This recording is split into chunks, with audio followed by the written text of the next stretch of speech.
What does a career in tech actually look like? Yes, welcome back to the We Are Careers show with Chris and Sabiha. And that indeed is the question we are going to be looking to answer today on the podcast with our fabulous guest, Christina Lovelock, author of this book you can see in front of us, Careers in Tech, Data and Digital. Tina, a very warm welcome to the show. And I was saying to Tina before we went on live, I love her name. Now, for any viewers or listeners who are joining us for the very first time, thank you so much. Make sure you hit that subscribe button so you don't ever miss any of our shows. And over to Tina now. Tina, can you tell us a little bit about your career journey so far and the work that you do? Thank you both. Thank you for having me on your podcast. I really appreciate that. So I got into tech the way that most people do, which is entirely accidentally and not planning on working in tech at all. I studied physics at university and never meant to go into tech. I knew that I wanted to work in the public sector. I had this idea that I wanted to help people, have a public service role. And the job that I kind of happened to get was in IT. It was a really broad role. I was doing a lot of different things, from supporting queries on the help desk to doing data migration and implementing new systems. So it was a really great introduction to tech because I was doing so many different things. I've worked in tech now for over 20 years, and that's been entirely in the public sector. So I've worked for the NHS for 12 years. I've also worked for universities, central government and local government. And it took me a long time to realise that I did work in tech. I thought that I just worked in the public sector. So I didn't describe myself as a person who worked in tech or as a woman in tech until the last few years. Oh, now that's interesting that it's only in more recent days and years that you recognize yourself as being a woman in tech. And I know there's a lot of sort of campaigning that's going on, encouraging women in tech as well. And what's really interesting and fascinating, which will resonate with so many of our viewers, does this resonate with you? Did you accidentally stumble into a career that you didn't know that your younger self would be doing? Perhaps you resonate with what Tina is sharing with us with regards to her career journey. So, Chris, we've got a really meaty topic that we're going to be diving into today. So, what's the first question that we want to dive into? Well, yes, I think the first question has to be that kind of big question that we posed at the top of the show. So that idea of what does a career in tech actually look like? And Tina, you've sort of alluded to this a little bit already, that, you know, what it looks like actually can be quite diverse and quite different depending on sort of people's background.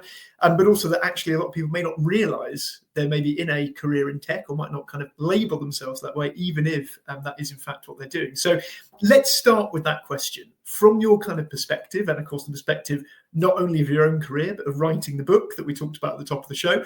What does a career in tech actually look like in practice? So there's definitely a perception, particularly around young people, people early in their careers, that people who work in tech are hackers in hoodies in basements. That is the media portrayal of what working in tech looks like, that it's a job for loners, for people who like gadgets and who are into gaming. And maybe that represents some of the people who work in tech, but it really is a broad range of people, different ages, different interests, different backgrounds, different ethnicities, and a growing number of women working in tech as well. So I think there isn't just one thing of what working in tech looks like, but it doesn't all look like that. And I think that's the key thing. That's the image that people have.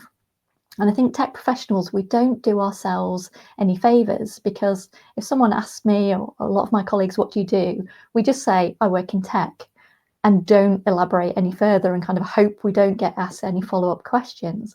We think that other people think it's going to be boring, or that they're not going to be able to understand what we're saying, and people are kind of worried about asking questions.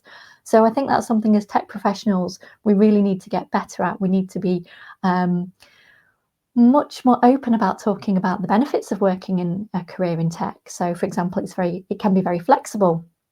People who work in tech don't need to be in the office most of the time. We do that now through choice, so as opportunities to collaborate rather than the necessity of being there. So it is really flexible. People can work globally, all around the world. I I'm doing some work at the moment with a team in America, which gives us some time zone challenges, but it does mean that there's really no boundaries on where you can work. I've also travelled quite a lot for work in terms of conferences. I've spoken at, I've done keynote conferences in Europe, in Belgium. I've also spoken at conferences in Las Vegas and elsewhere in America. So it's given me opportunities that I never imagined. It's really interesting because there's actually some parallels in there with our own profession. So we'll have career development professionals listening to this, probably kind of thinking, this is kind of a similar thing to what we're going through at the moment. We talk about this idea of working in career development. Of course, it's such a broad church. So, you know, there's a lot of work at the moment to try and actually break that apart, make that easier for people to understand. So, you know, are you a kind of careers advisor working in a school setting? Are you a career consultant working in a higher education setting? Are you somebody who's a private practitioner, maybe working with adult clients or international clients like Sabiha?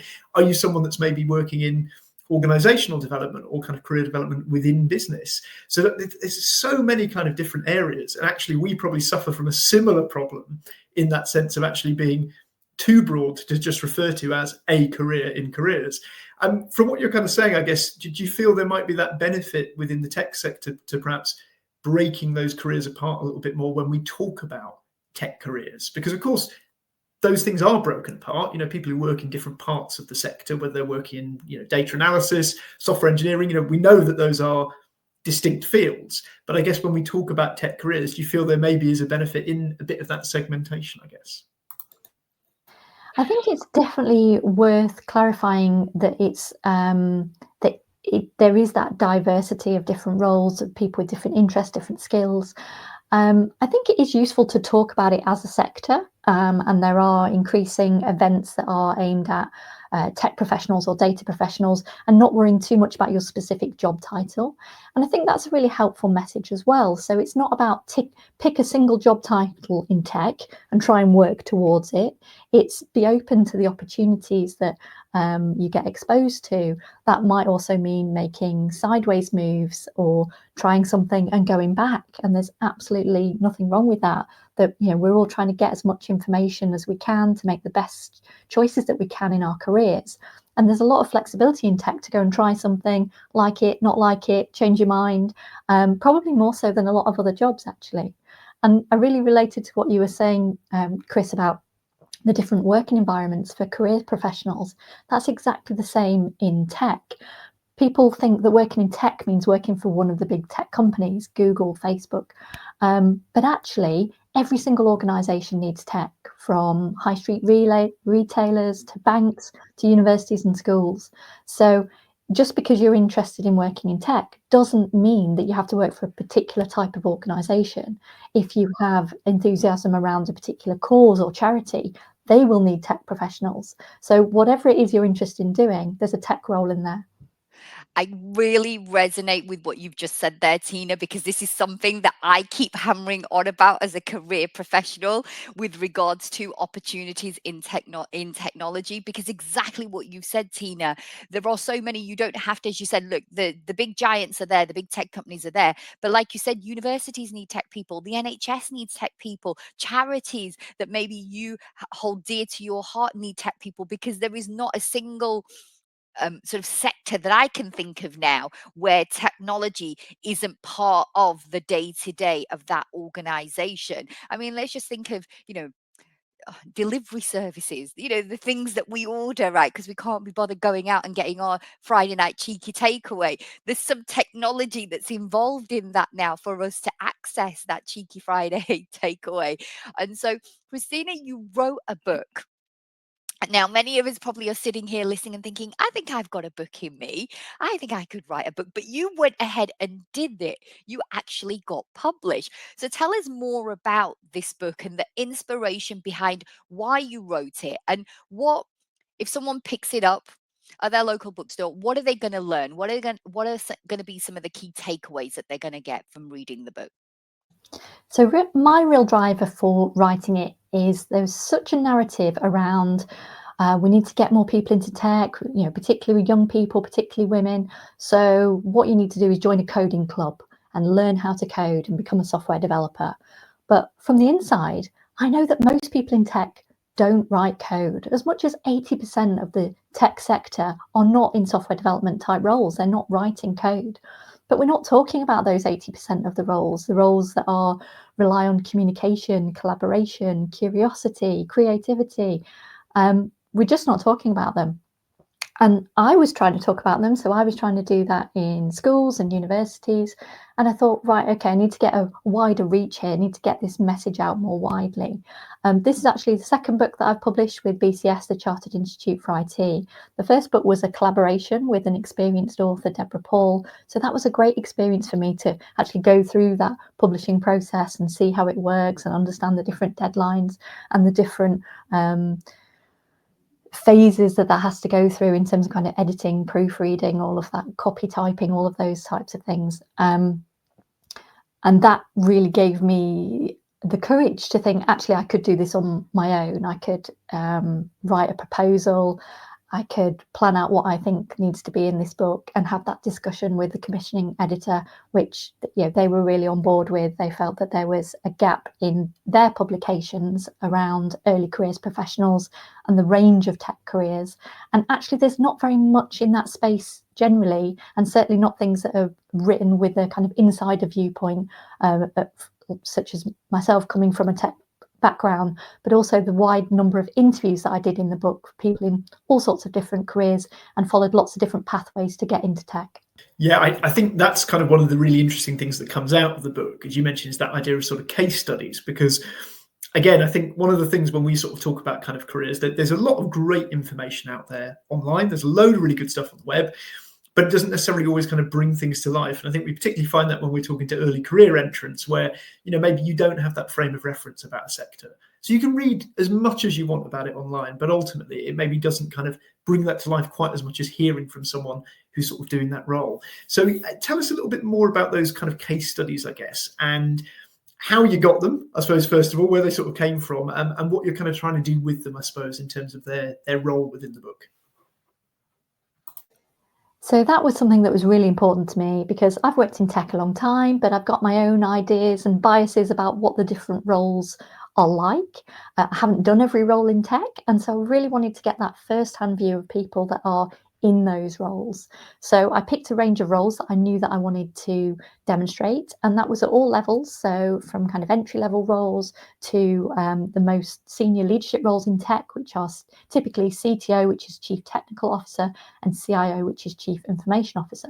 So I wanted to show that there was this whole career path, there was leadership roles to aim for, and that there was no one story for the different people of how they'd got into tech, whether they'd gone to university at all, what they'd studied, the different jobs that they'd had. And the first question that I asked all of my interviewees was, how do you explain your role to friends and family?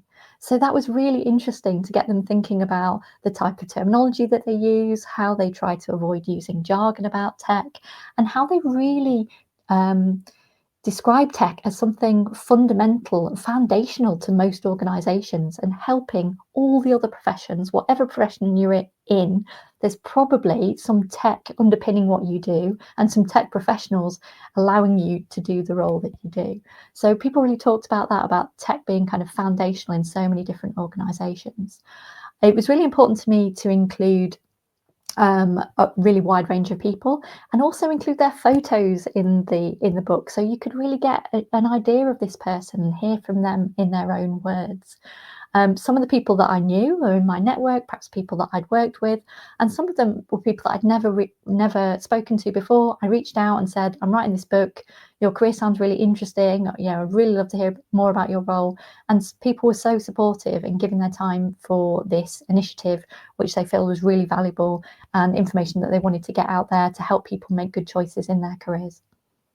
I love, Tina, how you're breaking down that process of writing the book and how you went about finding the case study, and just even I'm reflecting on the skill sets that you had to use and develop, and networking and reaching out to people. And as you said, you started initially with your own network and then branched out to other people who you felt whose stories, career stories, looked interesting and fascinating.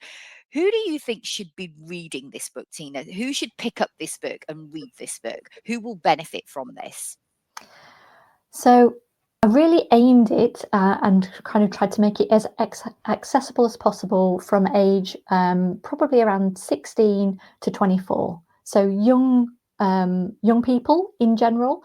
But what I'm seeing is an increasing number of parents, teachers, and career advisors wanting to read it as well and see that information that I'm trying to put in the hands of young people so that they can help inform the young people in their networks and the people that they work with, and use it for signposting as well. So one of the things that I did in the book is put in loads of signposting, references to professional bodies, apprenticeships, different places that you can go to find out more about the different careers and more about the concept of a career in tech.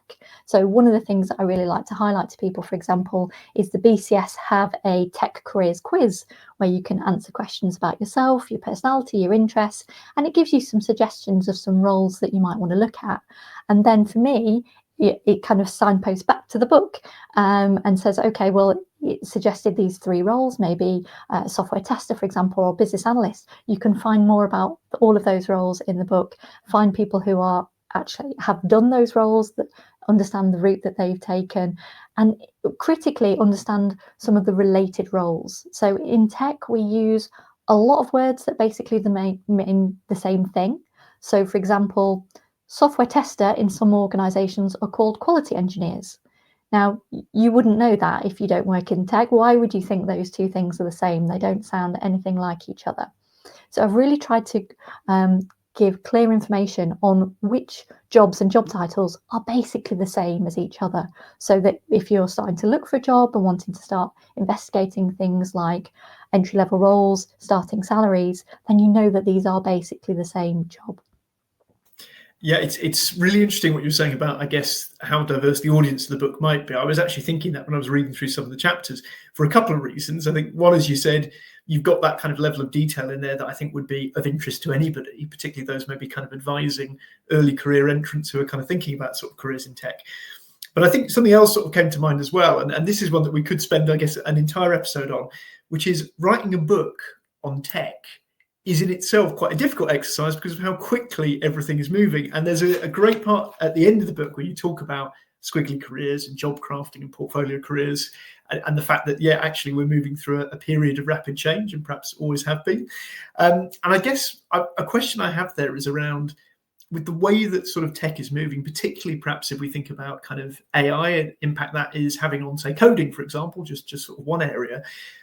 What are your kind of thoughts around how the book works in that landscape? So, was that a challenge that you kind of had to sort of overcome when you were writing it, thinking, how do I kind of keep this up to date? Or actually, are the messages kind of within there quite sort of enduring in terms of how they would apply no matter what's happening in the tech space? So we like to think that tech is this really fast-paced environment that's changing all the time. But actually, if we look back over the last 30 to 40 years, a lot of the jobs that existed still exist now. Now, yes, new job titles are emerging, the technology is changing, and jobs are having to adapt around that. But I was really keen to say, look, actually, there is quite a lot of stability in tech. There is a lot of jobs that have existed for a long time. They've got professional bodies. They've got, well understood career paths. And my worry was that we kind of present this idea of, oh, it's all too fast moving. There's no point trying to understand it. It'll all be different in 5 years anyway. And that's actually putting career professionals off from trying to understand it so that they can give good advice. And it's putting young people off as well. So I really wanted to say, look, okay, there is some new and emerging stuff, things like AI, some like low code, and that is going to impact the jobs that exist now. It might mean that we need new jobs, new job titles, and changes to the way that our existing jobs work. But there's a lot that's still going to be the same in 5 years and in 10 years.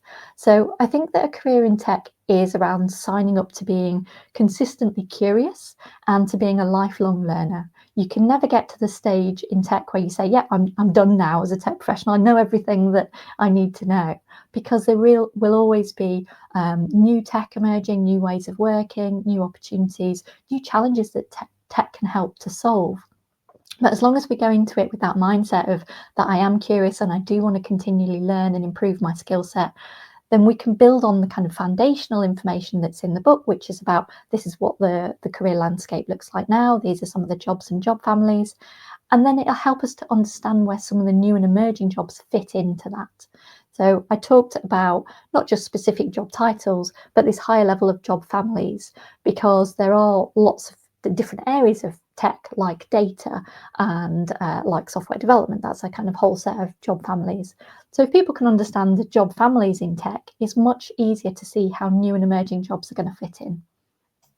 And that fits so well with a lot of the advice that we might give as career development professionals in terms of that kind of wider understanding of both sort of the jobs market, but as you say, almost organization structures, systems. How do these things work together?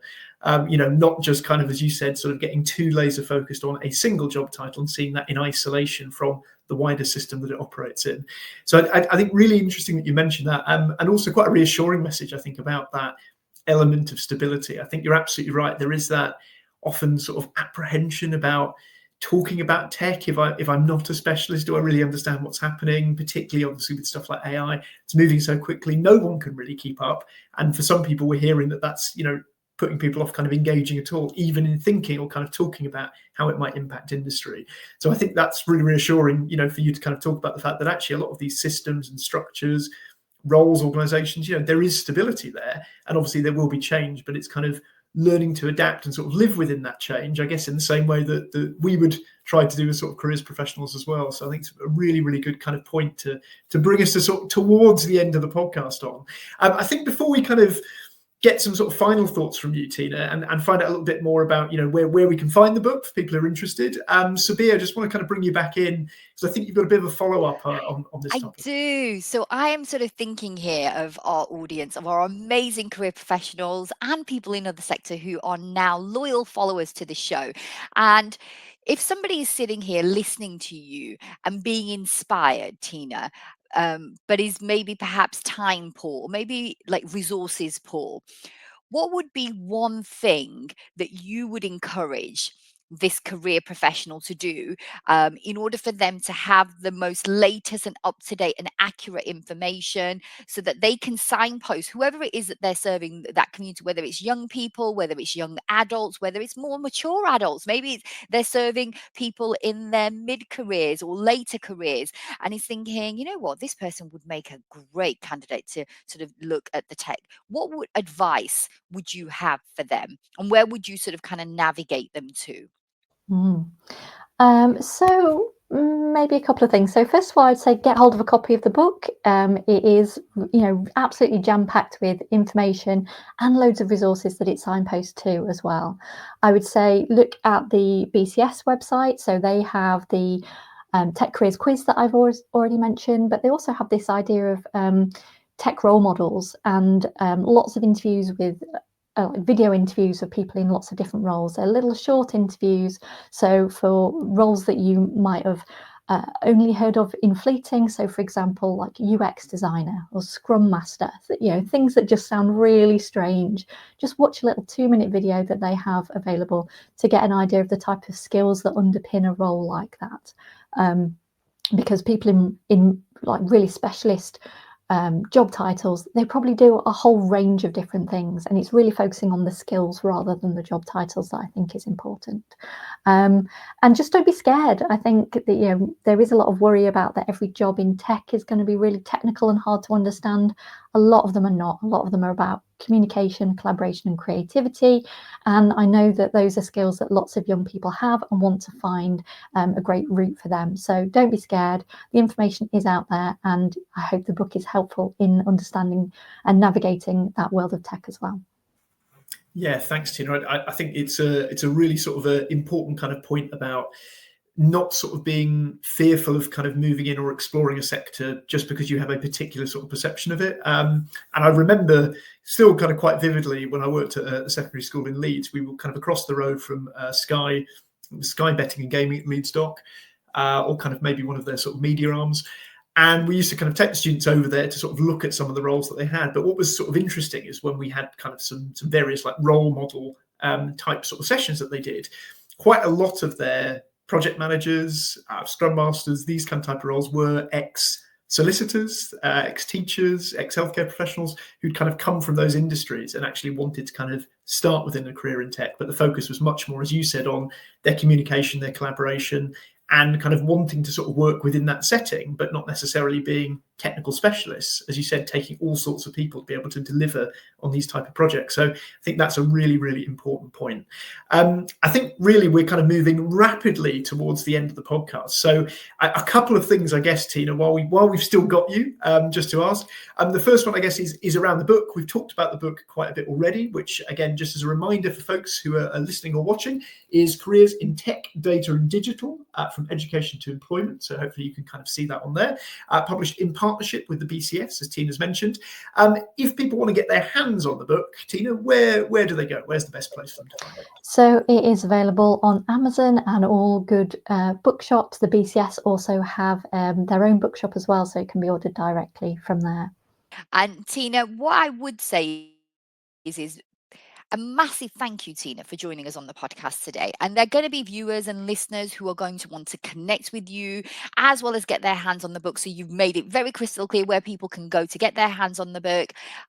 What's the best way that folks listening here today can get in contact with you so that they can continue this conversation and they can expand their knowledge regarding careers in the tech world? So I am on LinkedIn and I'm really open to connection. If you'd like to connect with me, I'll be delighted to do so. There you go, folks. So if this episode today has got you curious, reach out to Tina on LinkedIn. She's open to connections. Fab. And that brings us very, very nicely to the close of the podcast. So once again, a massive thank you to Tina for joining us today. Again, everything we've kind of been talking about on the podcast. So, links to things like the BCS website, information about kind of Tina's book, anything else that we might have been kind of chatting about over the course of the episode. We will, of course, make sure those are in the YouTube description and the Spotify episode notes. So keep an eye out for those, including how to get in touch with Tina via LinkedIn. But that is really all we have for today. So again, massive thank you to Tina for joining us. Massive thank you to all of you at home for watching and listening to the podcast, wherever you might be in the career sphere. And we will be back in a fortnight's time with our next episode. We'll see you then.